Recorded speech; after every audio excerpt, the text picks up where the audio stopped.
as they should do. And if this is not the case, then we have to intervene.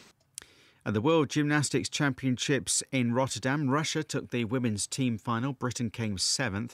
And in rugby league, the Wigan winger Daryl Goulding is on standby to make his England debut in Saturday's opening Four Nations match against New Zealand. Goulding has been called into the squad as cover for the Leeds player Ryan Hall, who's struggling to recover from injury. This is BBC Radio 5 Live.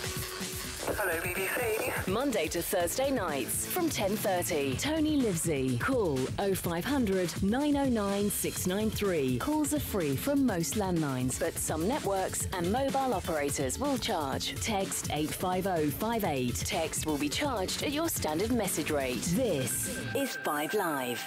5 Live Sport from tomorrow from 7 o'clock in the evening. It's got the second half of Napoli versus Liverpool in the Europa League, which will be great. Then at 8 o'clock on 5 Live Boxing, we've got a roundup of the latest boxing news and a look ahead to David Hayes' title defence against Audley Harrison. I think he's been calling him Audrey, so it should get lively.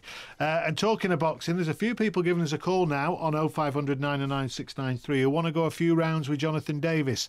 So we'll have that clash of the Titans. They'll go head to head before the end of the programme. Right now, though, just a reminder, and he's here as well to remind us at 1 o'clock, it's Up All Night with Rod Sharp. Hello, Rod. Hello, Tony. Yes, tonight on the programme we've got news from South Africa of a new newspaper. That's always fun for those of us who are worried about the future of newspapers. Trouble is, they're not going to publish because they feel the heavy hand of government upon them and they don't think that they're being treated fairly. So there's a huge row about press freedom in South Africa.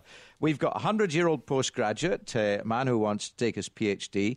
The only reason we couldn't get him on was because his hearing's not very good, but he is otherwise sharp as a tack. And we have got the Star Wars opener, a long time ago, yes. Except it really is true because British astronomers using the Hubble telescope have peered further than anybody else, and they think that they have discovered probably the furthest object yet to be recorded. What is it?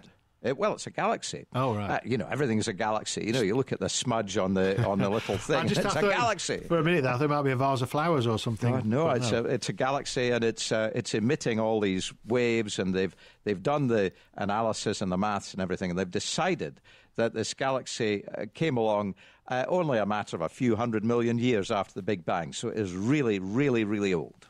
Great stuff. Rod Sharp, we shall be with you from 1 o'clock. You will take me home as ever. Thank you very much indeed. It's 17 minutes to 1. You're listening to Tony Livesey. We've had a special programme tonight. We're still in the middle of it. We're reacting to the public sector spending review, of course, that George Osborne announced today in Parliament. Now, he announced that this is a section we haven't really considered in detail tonight. He announced a number of changes to the benefits and welfare system.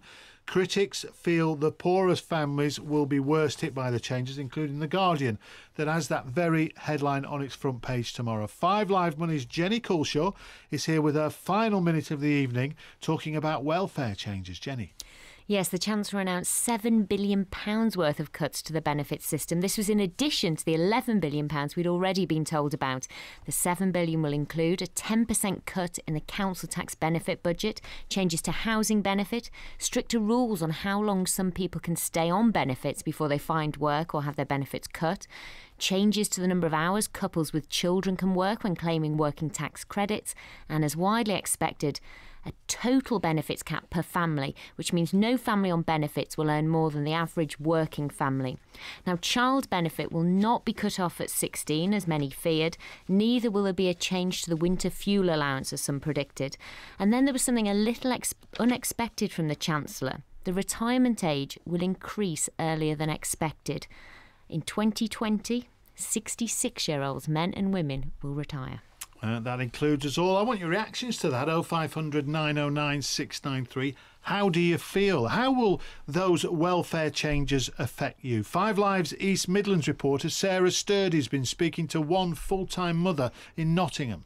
I'm Marie from Copgrave and I've got 7 children. They are ranging from my oldest, who is 13, to the youngest, who's 18 months. Obviously I'm a stop-at-home mum and my husband goes out to work.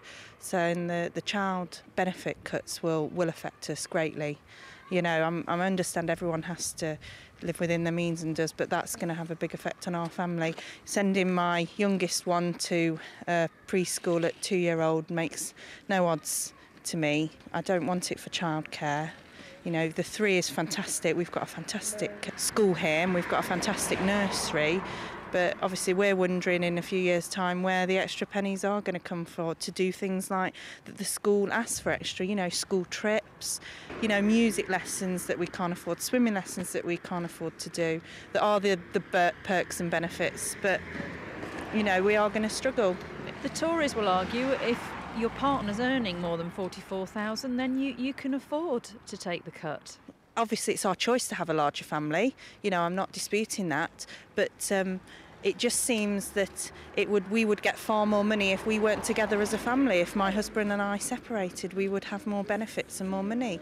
And there just seems no encouragement for us to be together as a family. I'm not asking for loads of money. I'm not expecting people to pay for my kids to do this, that and the other. We cut our budget accordingly. We make sacrifices.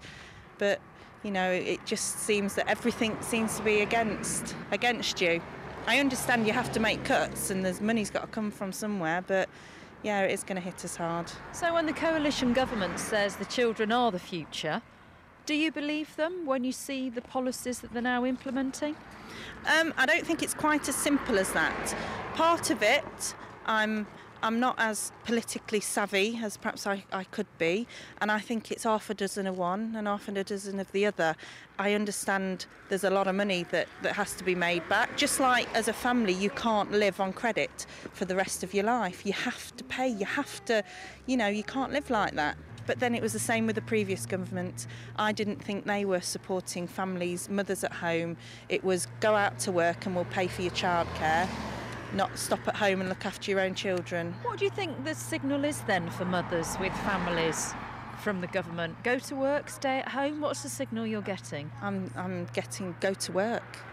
Do you want to do that? No, I don't, because I feel that it's important for a mother where she can to be in the home, and I feel that there should be support, not necessarily financial support, but I think there should be encouragement that this is an important role. This is a short time in your child's life, and I think, you know, this is where a mother or a father, because I know a lot of people, you know, swap roles, this is where the influence needs to be. The home is where you teach your kids to respect, to grow and develop, to work hard, and just sending them off to somebody as lovely as there are, lovely childminders, and, you know, I think that's my role, that's my responsibility.